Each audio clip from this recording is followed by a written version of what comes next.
I bought a tiny cabin in the Alps thinking it would fix everything. Slow living didn't fix me.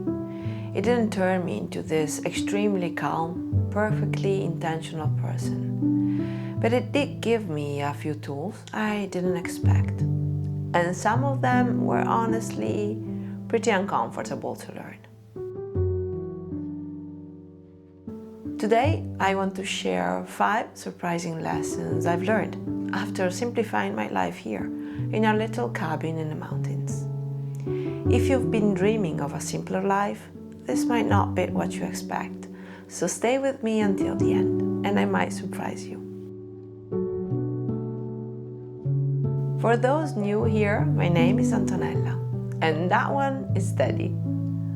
This channel is not about finding the perfect simple life in the mountains or wherever you live, but about what slow living actually looks like when you add a family, renovation, and real life into the mix.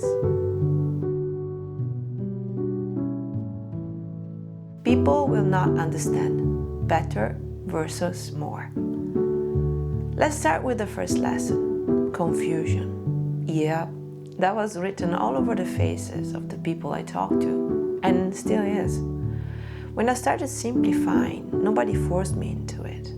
From the outside, everything looked absolutely fine.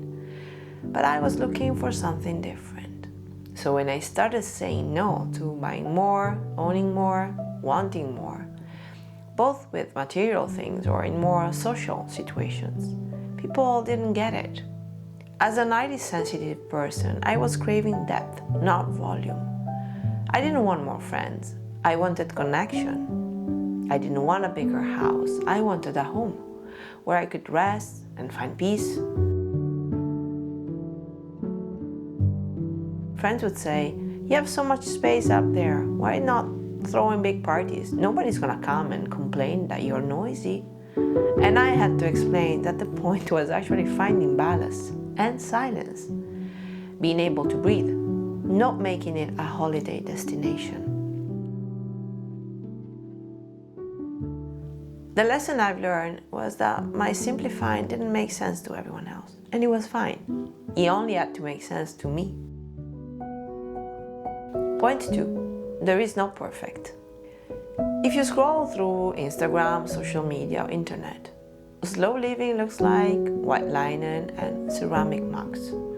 If you look for minimalism, you see a spotless living room with nothing in it. That is not my cabin. Some days there are saga toys on the floor, renovation dust from Rick's latest project, and wet dog prints because Daddy decided to take a run through the mud. My camera gear is always perched onto something. My books and journals are scattered everywhere. But that is my version of minimal. I used to chase this idea of perfect, calm environment that would suit my sensitivity. But real life doesn't work like that. Not with a 6-year-old and not in a cabin that needs continuous maintenance. I've learned to create space without driving myself crazy and prioritizing my time over the need of decluttering my whole existence. There is no perfect simple life. There's only the version that works well enough for you right now. It is allowed to be human. Point 3.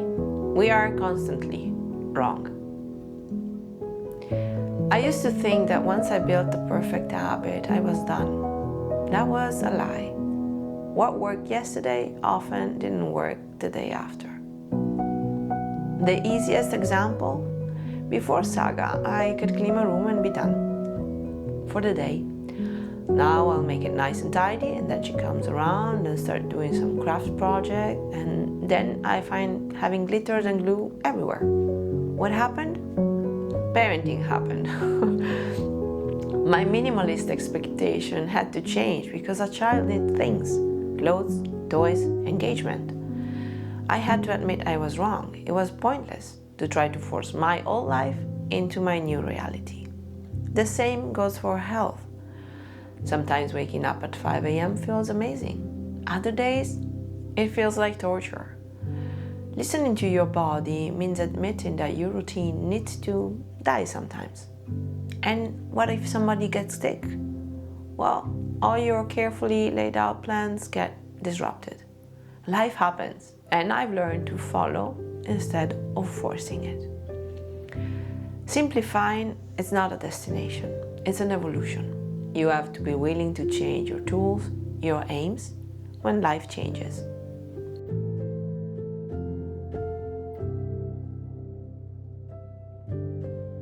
Point 4. The jerk factor. This is probably one of the most important ones. Simplifying enhances your sensitivity.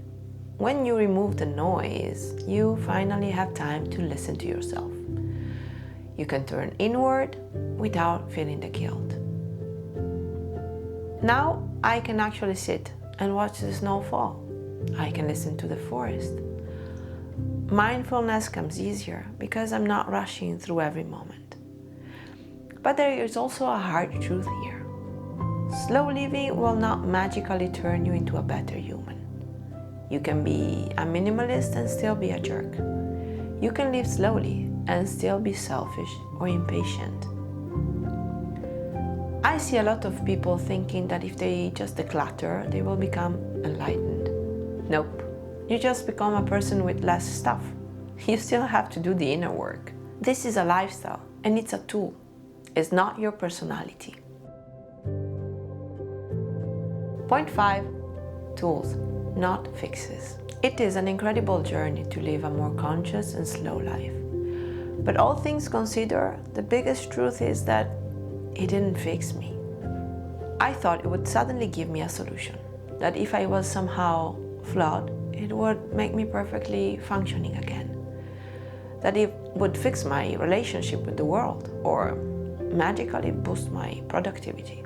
But it didn't. It was still worth it though. It gave me the tools to handle all of those things. It gave me a different perspective. Now when I'm overwhelmed, stressed, I know how to say no. Living here gives me an escape route or just a mental map to follow. Like a big flashing arrow pointing me in the right direction. I can grab Daddy and walk into the woods just to regain some balance. It doesn't erase my problems, but it gives me a way to come back to myself. It gives me the space to listen. In the end, it allows me to choose consciously rather than just reacting. Take 5 minutes of your time and ask yourself, why do you want to simplify? And just remember, it will not magically fix everything overnight. I really want to hear from you in the comments. Tell me one honest reason you want to simplify next year. Not the cool reason, but the real, messy reason. I'm totally curious to hear what you think. Thanks so much for spending your time with me. And until next time, take care. Ciao.